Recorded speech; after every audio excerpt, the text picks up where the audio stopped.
to my channel. My name is Sally and I'm here today to talk to you about a true crime case. Oh yeah! If you're new here, welcome. Pull up a chair, hit that subscribe button, like, comment, pull up a chair, get involved. We like that around here. And if you're returning after some of my other videos, welcome back. How are you? Did you like them? Please let me know. I'm having so much fun making these videos for you. So today's video is a little bit different. The past few videos I've spoken about serial killers or murders, but today I'm going to talk to you about a case that I came across a few years ago and it freaked the bejesus out of me. My mind was blown. I was so confused. So I thought I'd share it with you. Today we're going to talk about the case of the Slender Man Stabbings. Have you heard of that? If you haven't, that's fine. I'm just going to jump straight into this for you.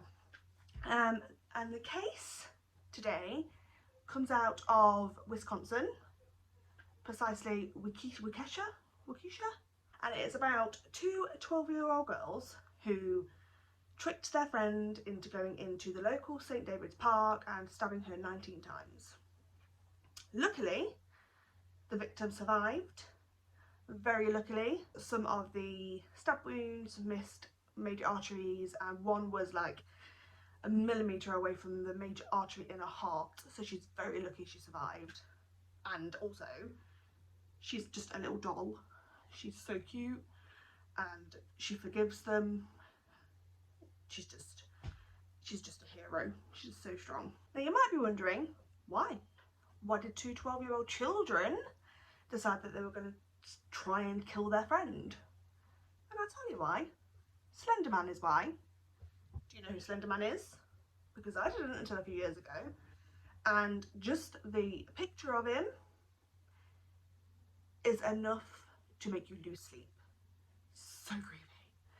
So first thing is I'll give you a little bit of background into Slender Man. So Slender Man is obviously a fictional character and he was created or born on a forum called Something Awful, and what they had asked is for people to create a paranormal creature that would scare people. That was their ultimate goal, and Slender Man was created from there. And since then, a lot of his stories and the tales of Slender Man have moved over to something called creepypasta. Now, if you haven't been on creepypasta, if you're under the age of 16 or 18, I wouldn't suggest going on there. I went on there for the first time yesterday and it's scary.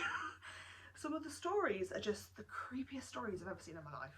So if you're not mentally prepared for that or you're scary easily, I wouldn't go on there. Slender Man is a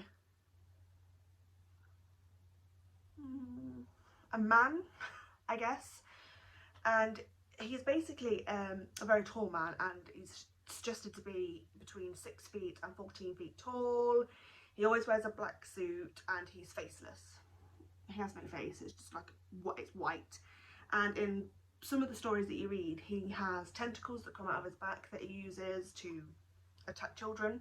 Doing some research into him, I found that the reason he was created without a face is so people could get their worst fears and put that fear onto his face. Like me, for example, I am petrified of clowns and sloths. Everybody knows about the clowns, but sloths, and that's the kind of thing that they imagined that you would put on the face of this man.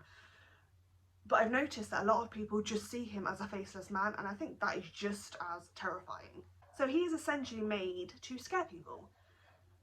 Scare children in this case, because it is said that he lurks in playgrounds and forests and he takes children and he takes them back to his mansion where he kills them and then he nails their corpses to trees. That's the scariest thing about it.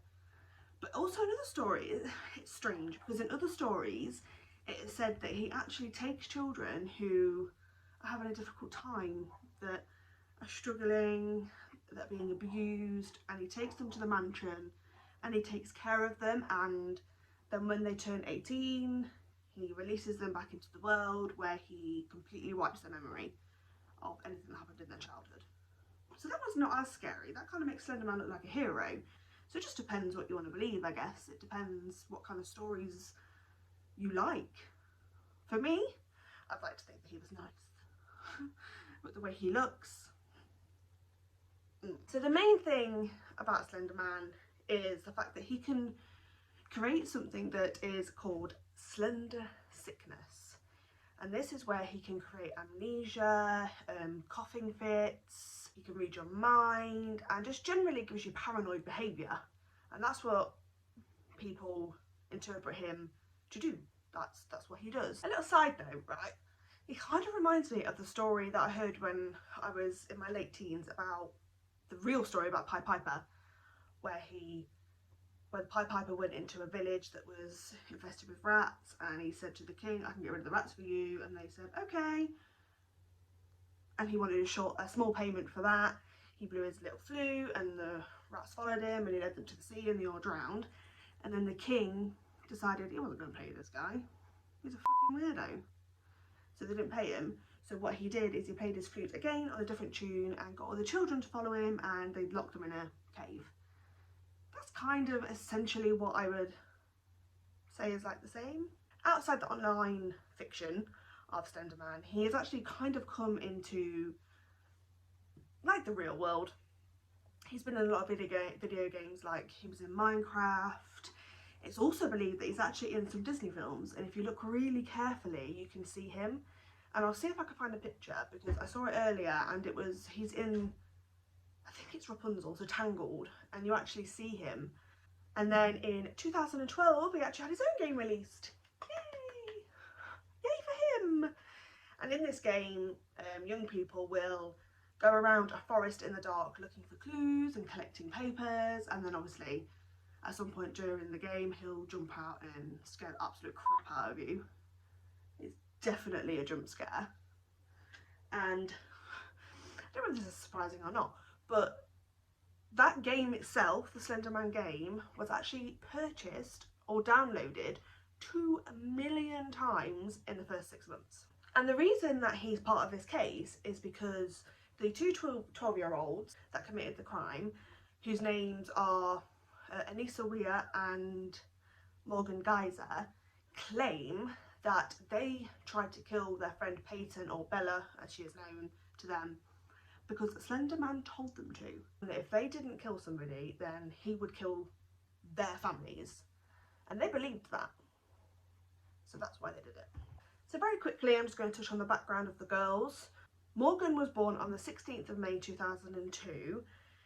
She was raised normally. She was born to Angie and Matthew, that was her parents' name.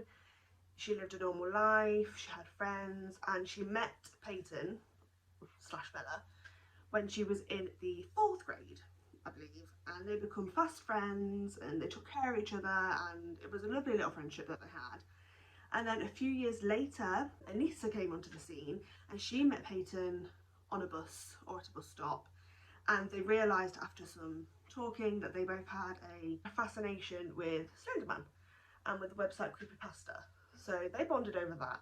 Peyton has said in previous interviews that she wasn't interested in that, she didn't care about that, but they were her friends and she would talk about it with them, but it wasn't really her thing. As I said previously, the crime happened on the 31st of May 2014, but it actually was intended to happen on the 30th of May. So that evening the girls were going to have a sleepover at Morgan's house for her birthday, and this was a regular thing.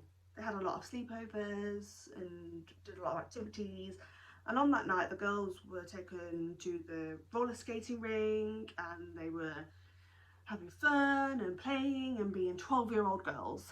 And then they came home and the sleepover was in the basement where it had always been, and it was reported after the girls were arrested that they initially intended to either wait until Peyton was asleep and stab her in her sleep and flee, or they were going to put tape over her mouth so she couldn't make any noise, stab her in the neck and flee.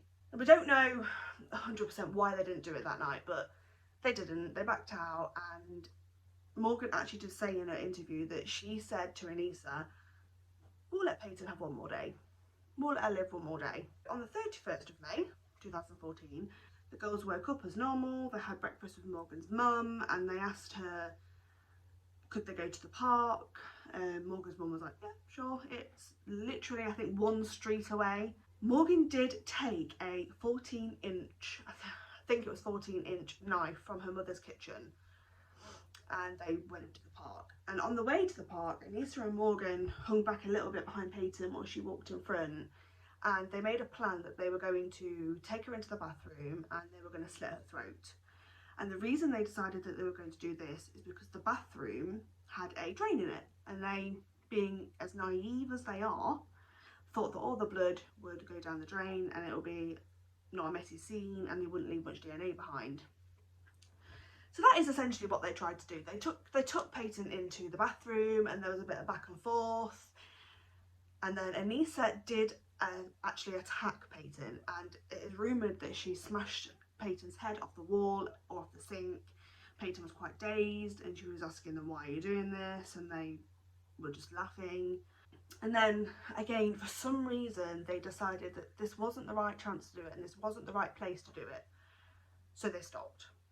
Now, at that point, as a full-grown adult that I am, I would like to think that at that point they would flee. For whatever reason, Peyton didn't. She trusted them, they were her friends, she was confused.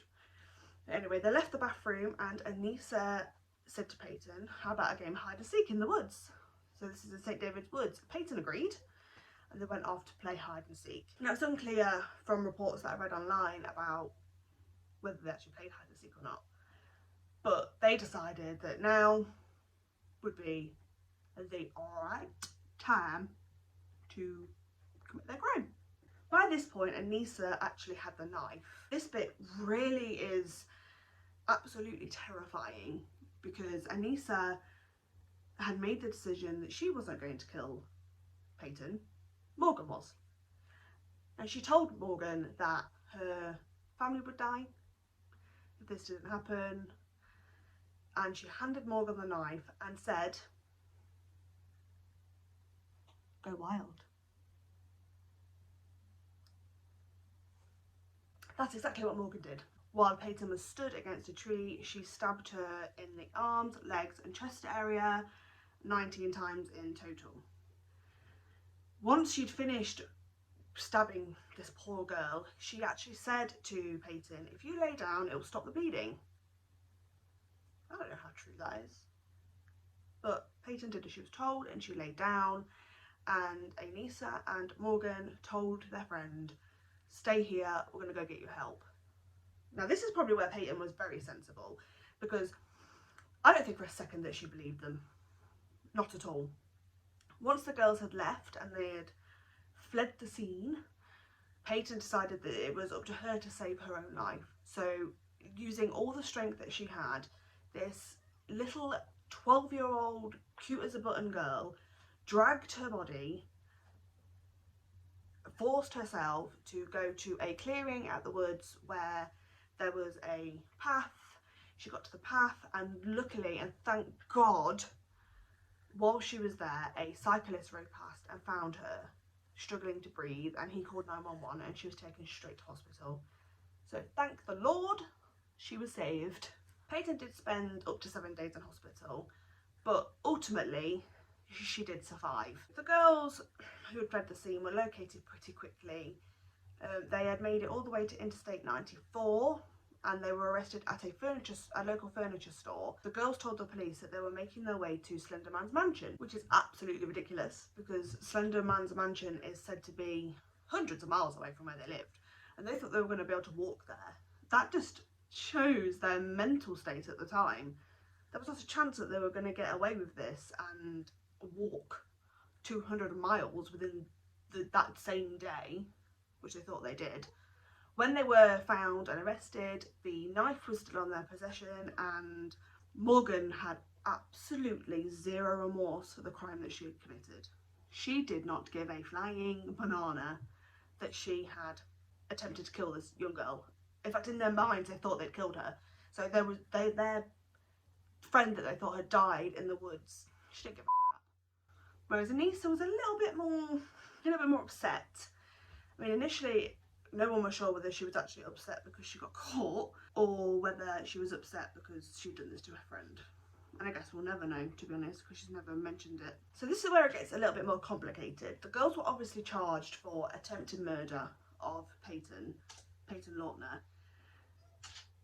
But obviously when you go to court for violent crimes, doctors are called in to do mental health assessments and things. It's interesting now to point out that Morgan actually suffered with schizophrenia, and what's also interesting is that her father has struggled with schizophrenia for his entire life. So the fact she had it wasn't actually a surprise.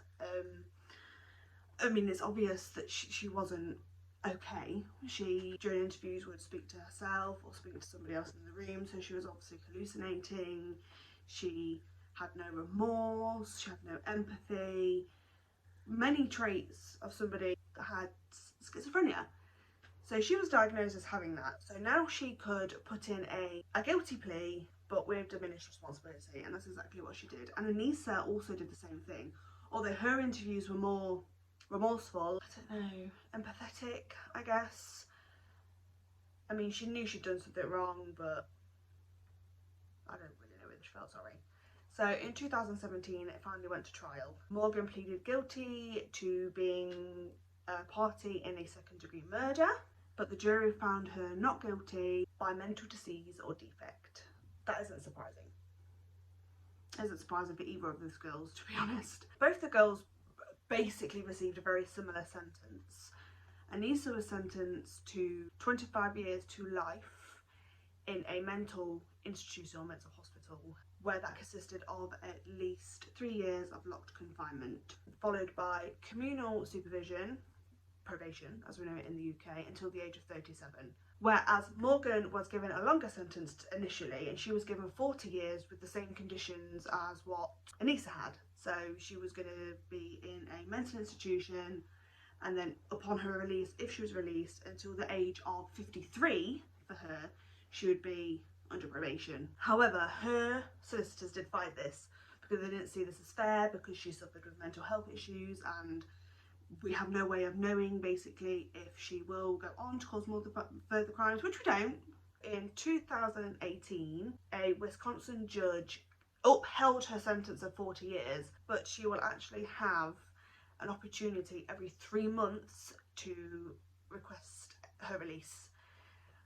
They will either release her at the end of the 40 years or when they deem her to be safe enough. I don't know how you can deem somebody with schizophrenia to be safe, in the sense that while she's under supervision at a mental institute, they can monitor that. They can see whether she's safe or not while inside. And then although she's on probation when she's released, there is no way of forcing her to take medication. So we can never know whether she's ever going to be 100% safe. So the girls are both serving their, I say sentences, but they're both still in mental hospitals or mental institutes, and they're both getting all the help they need. Their friend Peyton has obviously made a full recovery now, although the scars will live on her forever, on her body, in her mind. And we just hope for the best. So that was the case of the Slender Man Stabbings. We hope Peyton lives a long and wonderful life and does whatever she wants to do, travelling, having a family, whatever it is she wants to do. She deserves to do that, because she is one of the strongest people I've ever seen come across. And we hope, I do hope, that both Anissa and Morgan continue to get the help they need, and if they are released anytime soon, that they bring something good back to society and don't come out and basically take the piss out of the system. And I do wish them well. So that's that. I hope you've enjoyed. Let me know what you think. Give my video a like and a comment and hit that subscribe button, because I see you, people that don't. And I will see you in the next one. stay safe and don't kill anybody. Bye!